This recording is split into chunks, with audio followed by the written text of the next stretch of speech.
இந்த வீடியோவில் என்ன சொல்லிச்சுன்னா 2023 2024 எம்சிக்கு 19 பார்ப்போம். ஓகே, 19 என்ன சொல்லுன்னா நீங்க ஸ்கிரீன்ல பார்க்கலாம். கேள்வியை கீழே தரப்பட்டுள்ள தாக்கங்களை கருதுக. வெப்பநிலை Tயில் டெல்டா ஜி பெருமானங்கள் தரப்பட்டுள்ளன. 4 அமோனியம் கேஸ் சேர்ந்து 5 O2 சேர்ந்து 4 NO plus 6 H2O liquid delta G வந்துருக்குது. அதே மாதிரி நைட்ரஜன் கேஸ் வந்து NO கேஸாக, நைட்ரஜன் ஆக்சைடு கேஸாக, சாரி டைநைட்ரோ கேஸாக, நைட்ரஜன் ஆக்சைடு கேஸாக O2 சேர்ந்து அதுக்கு தந்திருக்குது. NO2 வந்து திருப்பி ஒட்சிஜனோடு சேர்ந்து நீரோட போகிறதுக்குரிய HNO3 உருவாகிறதுக்குரிய அதுக்குரிய வெப்போட இது ஜிக் ஃப்ரீ, அதாவது ஜிக் ஃப்ரீ எனர்ஜி வந்திருக்கு. டெல்டா ஜியா ஜிக் ஃப்ரீ எனர்ஜி தான் தந்திருக்கு. கேட்ட கேள்வி நீங்க பார்த்து கொண்டே இருக்கலாம். ஸ்கிரீன்ல பாக்குறீங்க. அமோனியா கேஸும் O2 கேஸும் சேர்ந்து அமோனியம் HNO3 ஏக்கோஸ் ஆகும் நீராகவும் இருக்கிற வெப்ப உள்ளுரை கேட்கல டெல்டா ஜி ஜிக் ஃப்ரீ எனர்ஜியை கேட்டிருக்காங்க. சரியா? நீங்க ஸ்கிரீன்ல எல்லாம் இருக்குது, அதில் பாருங்க. இல்லை நான் விஷயத்துக்கு மட்டும் பாருங்க. என்னண்டா இதான் கேட்ட கேள்வி. அதாவது அமோனியா இருக்குது, அமோனியா கேஸ் எடுத்து அதுல வந்து என்னன்னு சொன்னா 2 O2 கேஸ் சேர்ந்து HNO3 ஏக்கோஸும் பிளஸ் என்ன செய்யுது நீர் H2O லிக்யூட்டும் வருது. இதுக்குரிய ஜிக் ஃப்ரீயை கேட்குறாங்க. இதுக்குரிய ஜிக் ஃப்ரீ தான் வேணும் அந்த வெப்பநிலை T வெப்பநிலை. அப்போ டெல்டா ஜியை கேட்குறாங்க, ஜிக் ஃப்ரீ எனர்ஜி தானே, ஜிக் ஃப்ரீ எனர்ஜியை கேட்குறாங்க. ஜிக் ஃப்ரீ எனர்ஜியை கேட்டதுக்கு பதிலாக வேற இந்த தரவுல தந்து இப்படி ஒரு சாதாரண கேள்வி கேட்காம வேற கேள்வி கேட்டிருக்கலாம். ஜிக் ஃப்ரீ எனர்ஜியோட சேர்த்து சாதகமாக இருக்குமா இல்லையான்னு சொல்லி. ஆனால் ஏன் இப்படி ஒரு சிம்பிளாக போயிருக்கோ தெரியல. பாவம், பிரச்சனை இல்லை. அது நார்மலாக டெல்டா ஜிக் ஃப்ரீக்கு சமனாக எடுக்கலாம். நாங்கள் டெல்டா ஹெச் சமனாக எடுக்கலாம். ரைட், இப்போ நாங்கள் நகர்ந்து போவோம். இப்போ என்ன நடக்க போகுது? HNO3 ஒன்று உருவாகுது NO2 கேஸ்ல இருந்து. ஸோ அப்ப நாங்க NO2 கேஸ்ல இருந்து உருவாகிறதுக்குரிய அமைப்பு எங்கேயும் இருக்கா? இல்லை. அப்ப நாங்க முதலாவது விஷயம் கண்டுபிடிச்சிட்டோம். என்னன்னு சொல்லிட்டுன்னா, இங்க இருக்கிற ஒரு செயற்பாட்டால என்னது இங்க பாருங்க, 4 NO2 gas plus O2 gas plus 2 H2O gas இவ்வளவு சேர்ந்துன்னு சொன்னா எங்களுக்கு இங்க இருக்கிற ஒரு இது உருவாகும். எப்படி? இங்க இருக்கிற இது உருவாகும், HNO3 உருவாகும். ஆனா இது 4 தான் உருவாகும். என்ன உருவாகும்? இது 4 உருவாகும். அப்ப இதுல இருக்கிற 4 உருவாகும். இதை வச்சுக்கணும். அப்ப இது இருக்கட்டும், நாம அதுக்கேற்ற மாதிரி மாற்றுவோம். சரிதானே? இது இவ்வளவு உருவாகுது 4 உருவாகிறதுக்கு, இவ்வளவு சேர்ந்து 4 உருவாகிறதுக்கு உள்ள அளவு வந்து இவ்வளவு. அதாவது ஜிக் ஃப்ரீ எனர்ஜி வந்து -170 கிலோ. அதாவது 4 உருவாகிறதுக்கு இவ்வளவு சேர்ந்து 4 உருவாகும். ஆனா இப்ப 1 தான் உருவாகுதுன்னு சொல்லிட்டு நாங்க என்ன செய்யலாம்? இதை 4 பிரிச்சுக்கலாம்.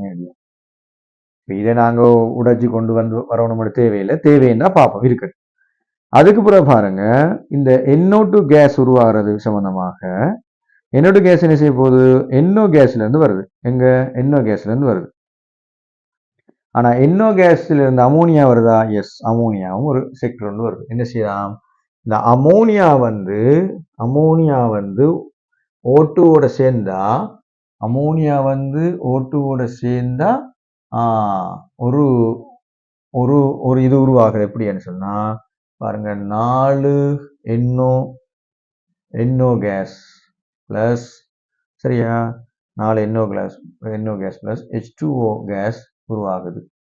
ஒரு 4 அமோனியா உடைஞ்சா 4 NO கேஸும் இதுவும் உருவாகுது. அப்படி பார்க்கும்போது இந்த தாக்கத்துக்கு, அதாவது 4 இருந்தா 4 வரணும். சரியா?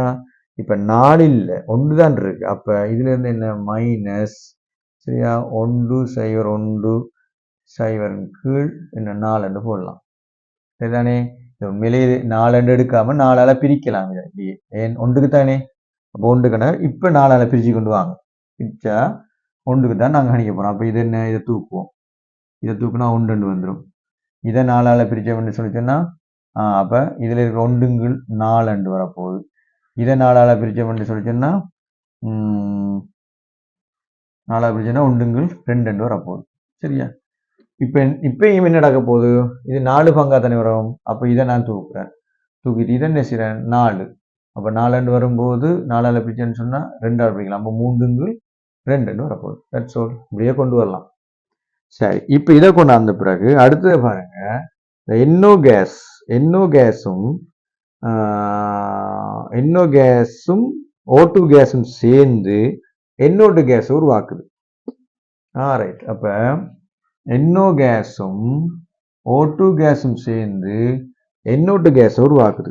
அப்ப NO கேஸ் எங்க இருக்குது, அங்க இருக்குது. ஓகே, இல்ல மாறி வருது. NO2 கேஸ்ல இருந்து NO கேஸ் வருது. சரியா? NO2 கேஸ்ல இருந்து இப்படி NO2 கேஸ்ல இருந்து சரியா? ரைட். NO2 கேஸ்ல இருந்து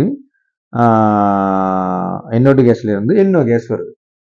NO2 கேஸ்ல இருந்து NO கேஸ் வருது. அப்ப அது என்னவாம், 2க்கு 2 அப்ப 2க்கு 2 ஒன்றுக்கு 1. அப்ப ஜிக் ஃப்ரீ என்ன நடக்க போகுது, ஜிக் ஃப்ரீ வந்து நேரடியாக 2க்கு 2 ஒன்றுக்கு 1 தானே. அப்ப எப்படி பார்த்தாலும் 70 தான் ஜிக் ஃப்ரீ.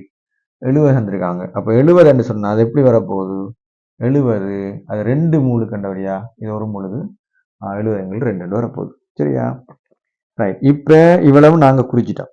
இப்ப இருக்கிற பிரச்சனை என்னன்னு சொல்லிச்சோன்னா எல்லாமே ஓகே, அது இதுக்கு வந்துட்டு. இப்ப பிரச்சனை என்னன்னு சொல்லிச்சோன்னா, பிரச்சனை இந்த வட்டத்தை எடுத்தோம்னா அதை பார்த்தோம்னு சொன்னா ஒரு இடத்துலயும் ஒரு சேப்புக்குரிய மாதிரி இல்லைங்க. இது இங்க வந்து நிக்குது, இது இங்க வந்து நிக்குது, இது இங்கேயும் போகல, இது இங்கே வருது. இப்ப எதையாவது ஒன்று தொடர்படுத்தி எடுப்போம்னு பார்த்தாலும் முடியாம இருக்கு. ஆனா ஒரு தொடர்படுத்தி எடுக்கக்கூடிய இன்னொரு முடிவு எடுக்கலாம் வேண்டாம், எதையாவது ஒன்றை நாங்கள் மைனஸ் ஆக்கலாம், இல்லாட்டி பிளஸ் ஆக்கலாம். ஆக்கணமாக இருந்தா எங்களுக்கு என்ன நடக்க போகுது, எங்களுக்கு இலகுவான முறையில ஒரு வட்டத்தை நாங்க மென்ஷன் பண்ணி எடுக்கலாம். இல்லாட்டி இது ஒன்று திருப்பி இங்கே பக்கத்தில் பார்த்தா இது ஒன்று நீக்கும், பிறகு இது ஒன்று நீக்கும். அப்போ எதுக்கும் தொடரல. இப்போ இதை எடுத்த இப்போ இதை மாற்றி விட்டேன்னு சொன்னால் இது இப்படியே வரும். அதான் இதை என்ன செய்யலாம், இது இப்படியே வரலாம். சரியா? உண்டு.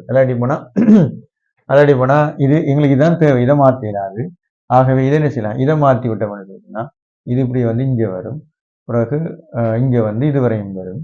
இதை மாற்றினா இதுவரையும் வரும், பிறகு இவர் தான் எதிராக நிற்பார். அப்போ நாங்கள் என்ன செய்யலாம், எதையாவது ஒன்றை நாங்கள் மாற்றி எடுக்கலாம். அப்போ நான் என்ன செய்கிறேன், இதையும் மாற்றலாம். இந்த துண்டை நான் இப்படி மாற்றுறேன். இந்த மாற்றும் போது இது ப்ளஸ்ஸாக வந்துடும். 1100 4 வருது. மைனஸாக இருக்குது, ப்ளஸ்ஸாக வந்துச்சு. இதைத்தான் நான் மாற்றுறேன், வேற ஒன்று மாற்றலை. அப்போ என்ன செய்யலாம், இதிலிருந்து நேரடியாக இங்கே போய் இங்கே வந்துடலாம். அப்போ ஒசுவின் வெப்ப உள்ளுறை வட்டத்தின்படி என்ன நடக்கலாம், ஒசுவின் வெப்ப உள்ளுறை மாற்ற வட்டத்தின்படி இல்லை அடி என்ன செய்யலாம், நான் என்ன செய்கிறேன், இங்கேருந்து எடுக்கிறேன். இங்கேருந்து எடுத்தா என்ன, 70 சக 1004 சக டெல்டா ஜி சமன் மைனஸ் 170 4. ரைட். அப்போ அப்படி போகும்போது உங்களுக்கு நேரடியாக பார்த்தீங்கன்னா இங்கே பாருங்க, டெல்டா ஜி சமன் மைனஸ் 170 4. இதை அப்படியே கொண்டு போவோம், மைனஸ் 1004 சய 70 2.